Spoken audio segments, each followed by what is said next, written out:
When we wake up in the morning and we perform our routine actions, there are things that we choose to do, and sometimes there are things that happen to us not by choice.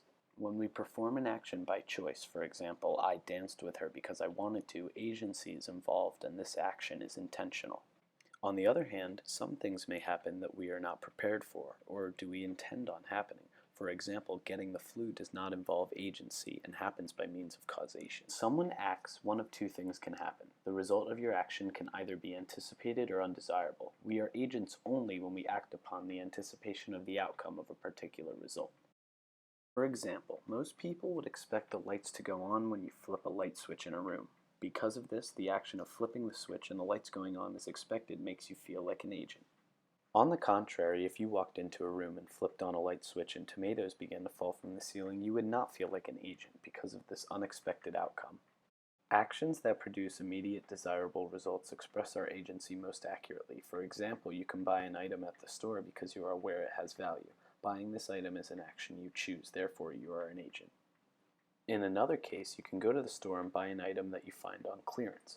After you buy this item, you put it in your attic and forget you ever had it. Years later, you find out that this item has value and you can earn $5,000.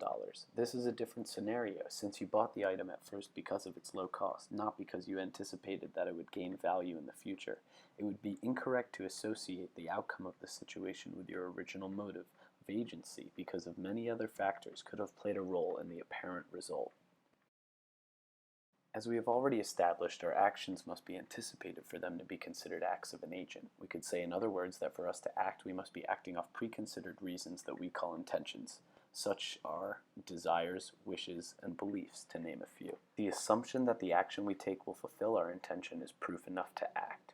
This leaves us at a crossroads between positive and negative freedom.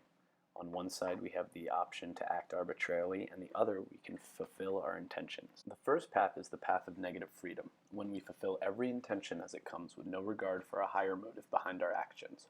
On this path, we are free from any external constraint on action that could inhibit the freedom to act. In contrast, pursuit of the second path is a much less random approach to action. Both Blondel and Sartre assert that simply by choosing an action we are trying to be rational. With this considered, we can acknowledge all the reasons for action and organize them into creating a rational kind of freedom. This freedom is positive freedom, or the freedom to do the things that we want. Action on this path is based off of moderation and rationality. With positive freedom, we are not as concerned with absolute freedom to act. Instead, it is more important to have the freedom to fulfill our particular intentions. Because each action is aimed at fulfilling an intention, our actions represent our intentions from the inside externally. Since our actions project the intentions that we hold individually, positive freedom or acting to fulfill those intentions will paint a clear image of who we are. Our most personal desires, wishes, and other reasons are the most base exemplification of ourself as a rational creature. For example, consider a person with the intention of wanting to dye their hair red. They wish to have their hair turn red. If they take the action to actually then go and dye their hair, they are visually representing their intentions. The separation between positive and negative freedom is important because we come to the conclusion that positive freedom is a higher brand of freedom, as it is the most rational representations of ourselves with a unified will.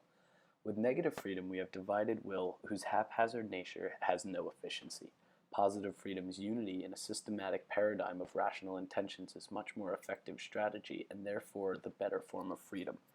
It's harder to draw with random spots than clear systematic lines to color in the same picture.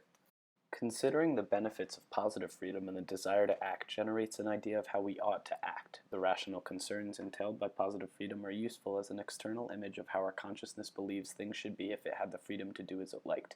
The problem is we can't usually see our intentions intransitively ourselves. Creating a system of how we ought to act through positive freedom allows us to visualize our reason as external so we can find out what is important about ourselves.